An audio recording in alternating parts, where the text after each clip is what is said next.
Welcome to Chapter 75 to 83 of Turning Pro, a book club that you can find on go.fsbb.io. Today we're going to be talking about professionals practice, and they have a space, what I like to call a mind palace, where they have safety to be ridiculously productive. Let's talk about it.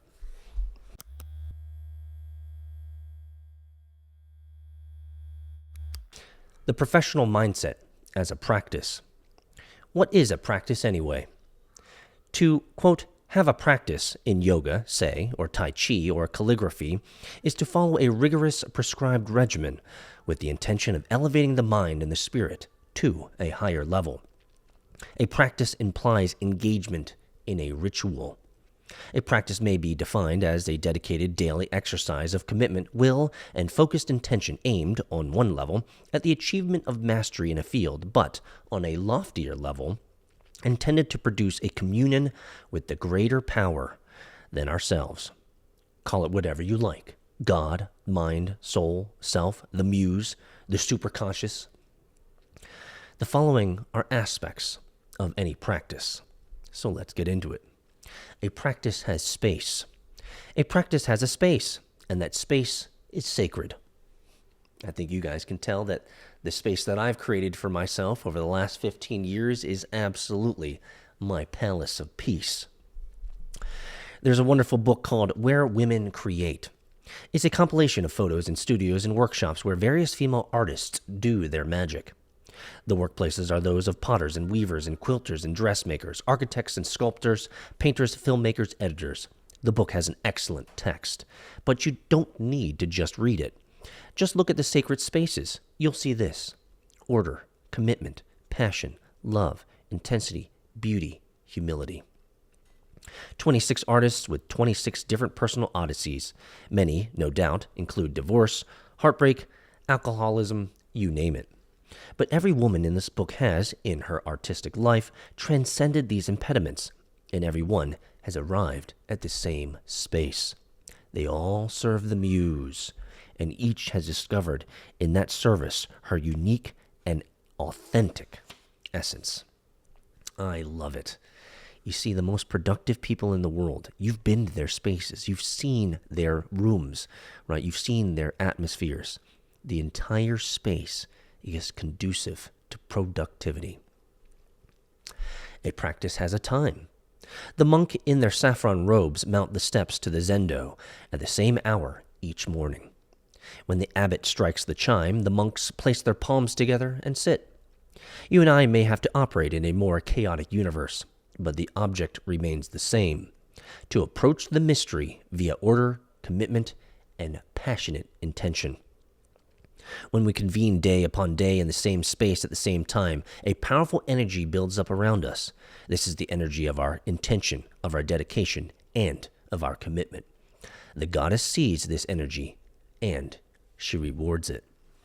I'll tell you, I can't tell you how many times I've sat here and just allowed the muse to come, because this is the dedication.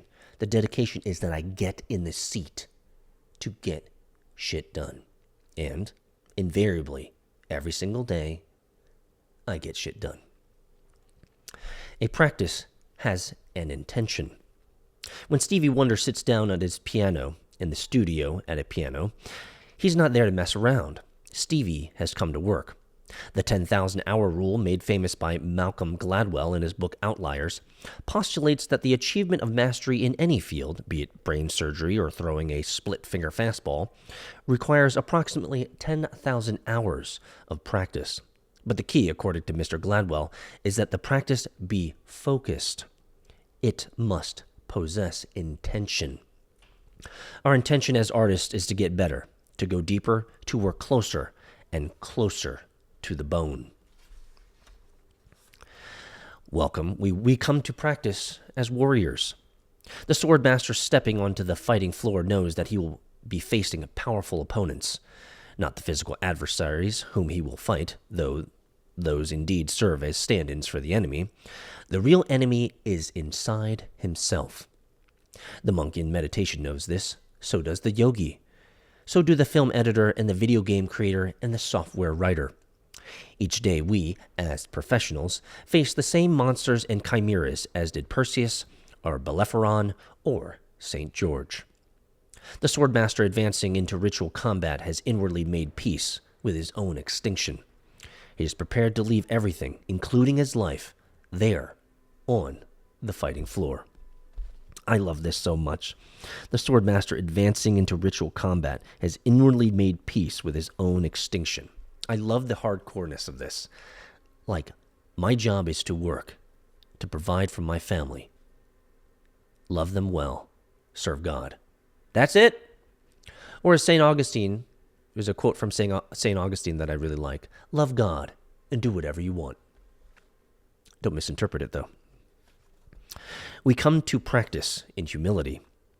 We may bring intention and intensity to our practice. In fact, we must, but not ego. Dedication, even ferocity, yes, but never arrogance. The space of practice is sacred. It belongs to the goddess. We take off our shoes before we enter. We press our palms together, and we bow. Do you understand how the mystery can be approached via order? We come to practice as students. Even the peerless sword master Miyamoto Musashi entered the fighting square to learn as much as to teach. A practice is lifelong, and that's what we're trying to do here. We're trying to instill lifelong disciplines. I've read this book so many times. It has instilled a lifelong discipline to daily delivery, mastery over myself, getting over myself, fuck the marshmallows. The tribe doesn't give a shit. Nobody cares about me. At the end of the day, I must save myself. The Spartan king, Axalius, was still fighting in armor when he was 82. Picasso was painting past 90, and Henry Miller was chasing women. I'm sure Picasso was too, at 89. Once we turn pro, we're like sharks who have tasted blood, or renunciants who have glimpsed the face of God. For us, there is no finish line. No bells end the bout. Life is the pursuit. Life is the hunt. When our hearts burst, then we'll go out, and no sooner. The specific details of acquiring professionalism evolve naturally. They're self-evident. When Roseanne Cash had her dream, she got the message. The epiphany was everything. When we see the gaping holes in our practice or discover that we have no practice at all, no one has to school us in time management or resource allocation. We already know what we have to do. And you, having gone through this entire going pro, turning pro cohort, you already know what you have to do. And hopefully, you've been executing on that daily discipline to deliver every single day already. You're beginning to build it into your space, into your mind palace, into your place of peace. The other thing is about the changes Roseanne made after her dream is that she didn't make those changes to earn more money, or to achieve greater fame, or to sell more records. She made those changes out of respect for her craft. She made them to become a better artist and a more powerful musician.